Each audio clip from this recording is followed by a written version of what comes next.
Hey, rockers and metalheads, welcome back to Great Guitarist of the Rock Era. Today we're delving into the life and legacy of a true guitar legend, the one and only Criss Oliva. Before we get started, don't forget to give us a thumbs up, hit that subscribe button, and ring the bell for more stories. Criss Oliva wasn't just a guitarist, he was a force of nature, a maestro of the metal scene whose riffs still echo through the halls of rock history. But who was the man behind the music? What fueled his passion?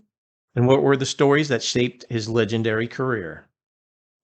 Christopher Michael Oliva was born April 3rd, 1963, in Pompton Plains, New Jersey.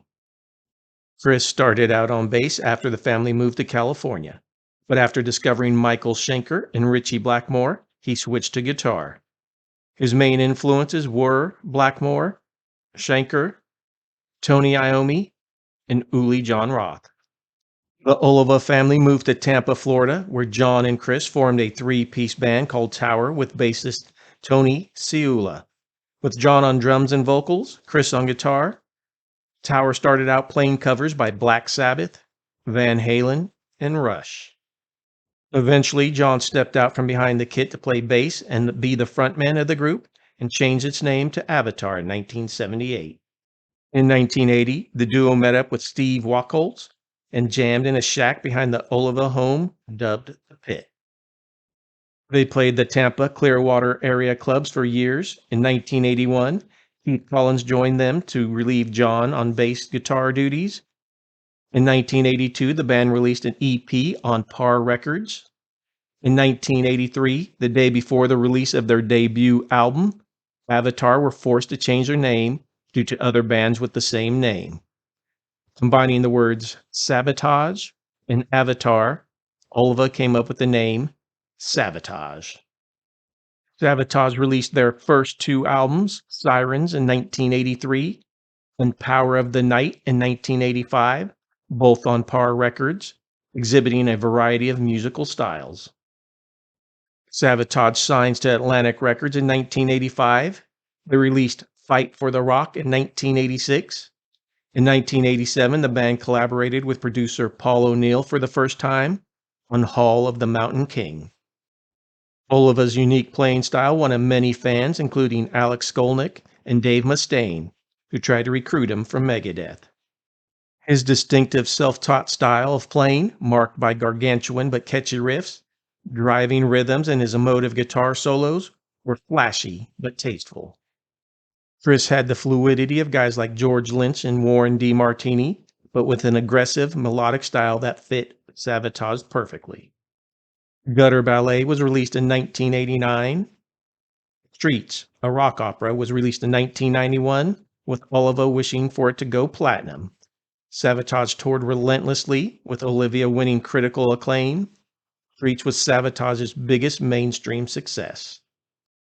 Sabotage was rocked, however, by sudden departures of John, Olivia, and Steve Doc Wachholz in 1992 and 1993, respectively. Zach Stevens was picked to replace John on vocals, and Jeff Plate replaced Doc on drums. And Sabotage continued, releasing Edge of Thorns in 1993. When asked for a comment about Criss, his father said, "He lived for that guitar. I would go over to his house for a visit, and no matter what he was doing, on the phone, eating dinner, Criss would always have a guitar in his hands."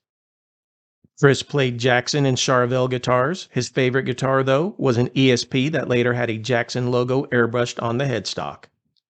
It had a maple fretboard, reverse headstock, a Bartolini single coil and humbucker pickup, had a transparent blue finish and a gargoyle painted on it, and was called the Gargoyle Guitar.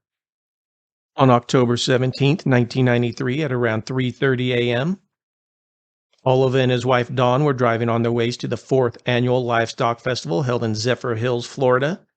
An oncoming car driven by a drunk driver crossed the median and struck Oliva's 1992 Mazda RX-7 head-on.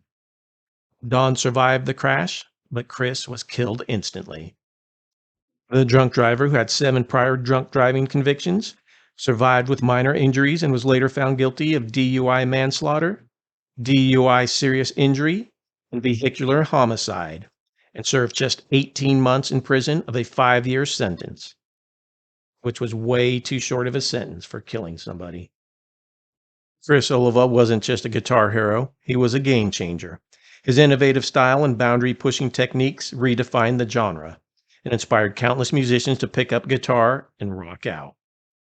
Criss could play anything you can imagine. He could work a solo around a vocal without stepping on it, and he was one of the few guitarists who knew how to convey the emotion of the human voice with a guitar.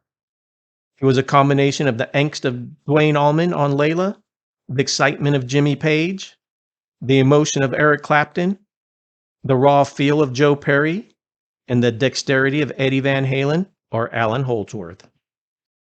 So whether you're a die-hard fan or just discovering the magic of Criss's music for the first time, one thing's for sure. His legacy lives on in every riff, every chord, and every electrifying performance. Long live the legend of Criss Oliva. Thanks for joining us through this journey through the life and legacy of Criss Oliva. Don't forget to like, subscribe, and share this video with your fellow metalheads. Until next time, keep rocking out and never stop chasing your dreams.